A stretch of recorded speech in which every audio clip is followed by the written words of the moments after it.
Okay, welcome back. हमारा topic रहेगा radius of जाइरेशन। हम मोमेंट ऑफ इनर्शिया के बारे में पढ़ रहे हैं। मोमेंट ऑफ इनर्शिया क्या होता है, मोमेंट ऑफ इनर्शिया किसके ऊपर डिपेंड करता है, वो मेरे आपने पिछले लेक्चर में देखा होगा। तो अब हमारा जो नेक्स्ट टॉपिक रहेगा radius of gyration. If you calculate the moment of inertia of each particle और उसको ऐड कर दो तो आपके पास बॉडी का क्या आ जाएगा, टोटल मोमेंट ऑफ इनर्शिया। ठीक है, और उसका फार्मूला क्या होता है, उसका फार्मूला होता है I equals to m1 r1 का स्क्वायर प्लस m2 r2 का square plus dash dash plus mn rn का स्क्वायर। और अगर हम इस सारी बॉडी का मास एक पॉइंट के ऊपर कंसंट्रेट कर दें और उस मास का जो डिस्टेंस है फ्रॉम एक्सिस ऑफ रोटेशन उसके साथ उसका स्क्वायर करके मल्टीप्लाई कर दे तो हमारे पास बॉडी का क्या मिल जाएगा, वही मोमेंट ऑफ इनर्शिया। तो ये जो डिस्टेंस होता है, अगर मैं ये मान लूं कि मैं हर पार्टिकल का मोमेंट ऑफ इनर्शिया नहीं कैलकुलेट करूंगा, if I think that the whole of the mass of the body is concentrated at a point, तो उस पॉइंट का जो डिस्टेंस होता है from axis of rotation that is called radius of gyration. ठीक है, तो हमारी बॉडी जो है वो z एक्सिस के क्रॉस रोटेट कर रही है और मैंने जो किया सारा का सारा जो मास है इस पॉइंट के ऊपर, लेट अस सपोज इस पॉइंट को मैं नाम भी दे देता हूं कैपिटल P, इसके ऊपर कंसंट्रेट कर दिया तो इस बॉडी का मोमेंट ऑफ इनर्शिया क्या होगा, then it's moment of inertia is I mk का स्क्वायर। क्योंकि हमने क्या किया, मैंने सारी बॉडी का मास जो है एक पॉइंट के ऊपर इकट्ठा कर दिया। मतलब अब ये बॉडी आपको ऐसे नहीं दिखेगी, आपको ये दिखेगा it is just like a point mass. तो मुझे एक एक मोमेंट ऑफ इनर्शिया कैलकुलेट करने की जरूरत नहीं है, मैंने तो सारा मास एक पॉइंट के ऊपर कंसंट्रेट कर दिया। तो मैं उस टाइम क्या करूंगा, उस बॉडी के मास को किसके डिस्टेंस के स्क्वायर के साथ मल्टीप्लाई कर दूंगा और वो क्या बन जाएगा, moment of inertia of the whole body. तो this distance is called radius of gyration. तो अगर आप सिंपल वर्ड्स में इसको डिफाइन करना चाहें तो आप इसको डिफाइन कैसे कर सकते हैं, it is defined as the distance from the axis of rotation at which if whole mass of the body were supposed to be concentrated, the moment of inertia would be same as that the actual distribution of the mass of a body in the form of the constituting particles। ठीक है, मतलब कि the radius of gyration is the distance of the point where whole mass of the body is supposed to be concentrated and its moment of inertia is same as that of the moment of inertia of body with the actual distribution of the masses। Clear हो गया, means actually distribution of masses के साथ moment of inertia ये आ गया और मैंने उसके बाद इन सारे मास को एक पॉइंट के ऊपर इकट्ठा कर दिया और वो पॉइंट जो है वो P मान लिया। तो इसका जो इस एक्सिस ऑफ रोटेशन से डिस्टेंस होगा उस डिस्टेंस को हम बोलेंगे रेडियस ऑफ जाइरेशन। और जब मैं उस डिस्टेंस को इसके टोटल मास के साथ मल्टीप्लाई करूंगा स्क्वायर के साथ, तो वो भी वही मोमेंट ऑफ इनर्शिया देगा जो एक्चुअल डिस्ट्रीब्यूशन ने दिया था। ठीक है, तो ये दोनों इक्वेशंस क्या हैं, बराबर। तो मैं अब देखता हूं मोमेंट ऑफ इनर्शिया से हम रेडियस ऑफ जाइरेशन कैसे निकालते हैं। तो आप देखेंगे तो इसका मतलब क्या आ जाएगा, this implies mk square equals to m1 r1 का स्क्वायर प्लस m2 r2 का square plus dash dash plus mn rn का स्क्वायर। अब यहां से हमें moment of inertia radius of gyration निकालना है, लेकिन हम यहां पे एक सपोजिशन करेंगे कि all the particles are of identical mass, मतलब हर पार्टिकल का मास क्या है, सेम। फॉर एग्जांपल ये जो सारे पार्टिकल्स हैं m1 m2 m3 ये मैंने इक्वल मास के मान लिए, तब मैं उसके बाद आगे की इसकी डेरिवेशन करता हूं। ठीक है, तो हम क्या करेंगे, हम ये मान लेंगे कि if all the particles are of identical mass, तो मतलब m1 equals to m2 equals to m3 equals to dash dash equals to mn, और इसको मैंने किसके बराबर मान लिया, m के बराबर। मतलब all the masses are same। तो अब हम क्या करेंगे, वही पिछला फार्मूला लेते हैं। तो आपके पास क्या आएगा, you will have mk square equals to तो आप देखेंगे अब मैं क्या करूंगा, m1 की जगह m लिख दूंगा, m2 की जगह भी m लिख दूंगा और mn की जगह भी क्या लिख दूंगा, m। फिर m क्या आ जाएगा, कॉमन। m हर टर्म में है तो m क्या आ जाएगा, कॉमन। तो मैं सीधे आपको यहां पे कॉमन करके लिखता हूं।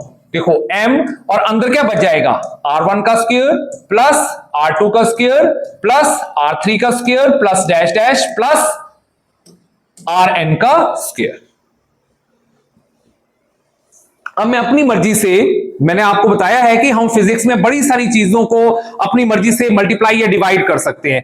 तो मैं यहां पे क्या करता हूं, इसकी जो ये आपकी राइट हैंड साइड है इक्वेशन की, इसको मैं n के साथ मल्टीप्लाई कर दूं और n के साथ क्या कर दूं, divide. Where n is what? n is the total number of particles। जैसे बॉडी 100 पार्टिकल से मिलकर बनी है तो n को क्या ले लेंगे, 100।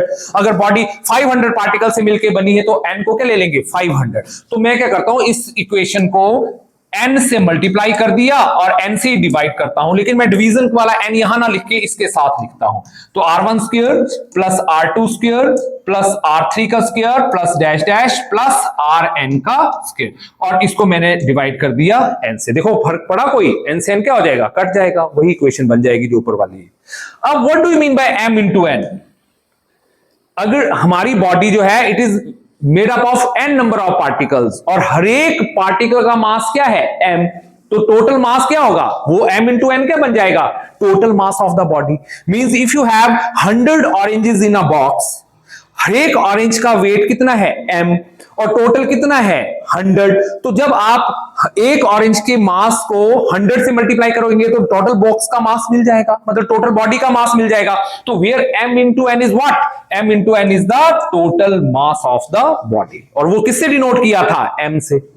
तो यहां पे आ जाएगा m और अंदर क्या बन जाएगा, r1 square plus r2 square plus r3 का square plus dash dash plus rn का स्क्वायर डिवाइडेड बाय n, और इस तरफ आ जाएगा m के स्क्वायर, m k का स्क्वायर। अब m से m क्या हो जाएगा, कैंसिल। तो आपके पास क्या बचा, you will have k square equals to r1 का स्क्वायर प्लस r2 का स्क्वायर प्लस r3 का square plus dash dash plus rn का square and divided by n।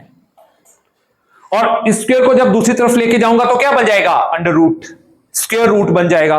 तो k किसके बराबर आ जाएगा, k comes out to be under root r1 का स्क्वायर प्लस r2 का स्क्वायर प्लस r3 का square plus dash dash plus rn का स्क्वायर डिवाइडेड बाय n।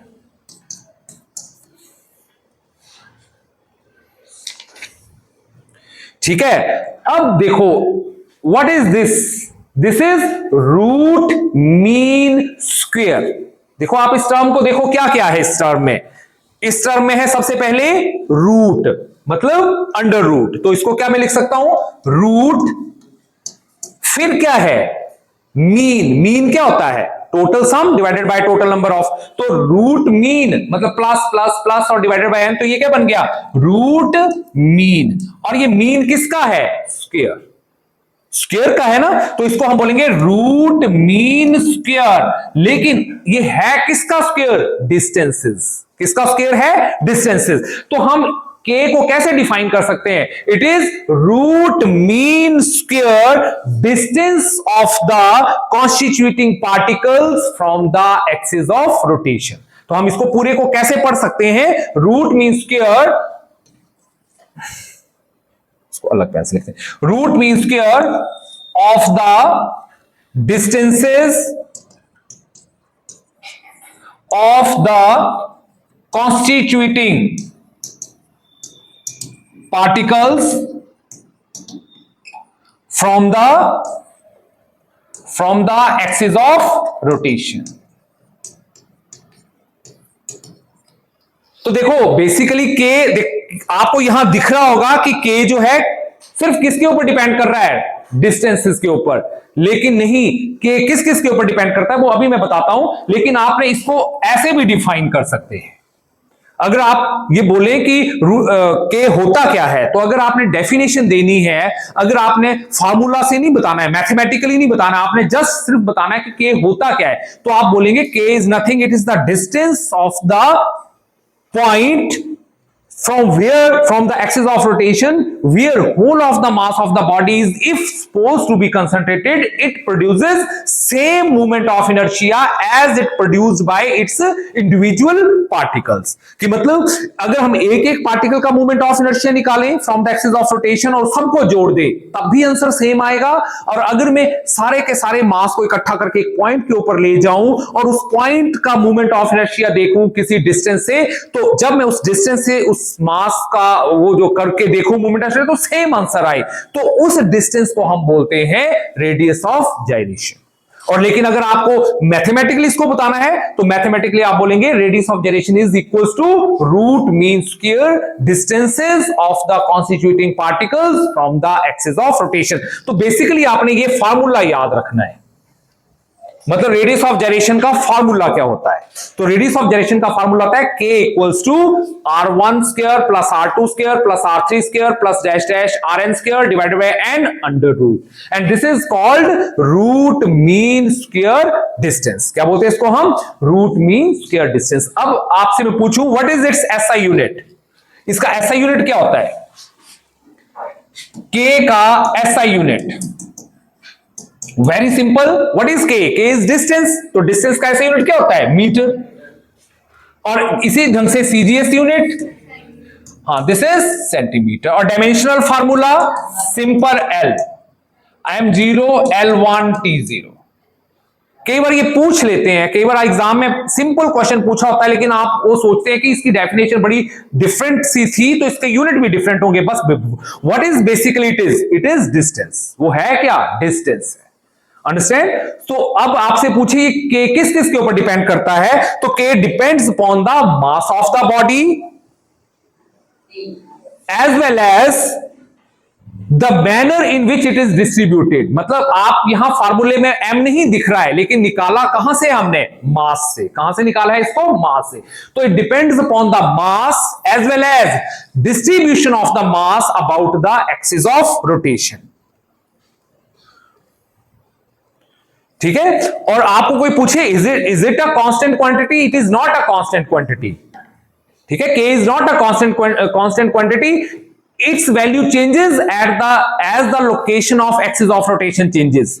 देखो ना, आपकी बॉडी का जो ये एक्सिस ऑफ रोटेशन है वो ये है, तो आपका मूवमेंट ऑफ इनर्शिया डिफरेंट होगा। अगर मैं इसकी एक्सिस यहां ले जाऊं तो मूवमेंट ऑफ इनर्शिया क्या हो जाएगा? डिफरेंट। तो मतलब जो मूवमेंट ऑफ इनर्शिया है, सॉरी रेडियस ऑफ जाइरेशन है k, that is not a constant quantity. k depends upon the location of the axis of rotation, कि वो एक्सिस ऑफ रोटेशन कहां पे है। तो किस किस के ऊपर डिपेंड हो गया? एक तो हो गया मास के ऊपर डिपेंड, एक हो गया डिस्ट्रीब्यूशन ऑफ मास के ऊपर, और एक होगा location of axis of rotation. Understand? Location of axis of rotation. तो ये तीन चीजों के ऊपर बेसिकली डिपेंड करता है, मास, distribution of mass and location of axis of rotation. So it is not a constant quantity, it changes. Okay, ठीक है, thank you very much. Subscribe and share for more amazing physics content, and press the bell icon to never miss an update. Subscribe and press the bell icon for more from Pahati Physics Guru.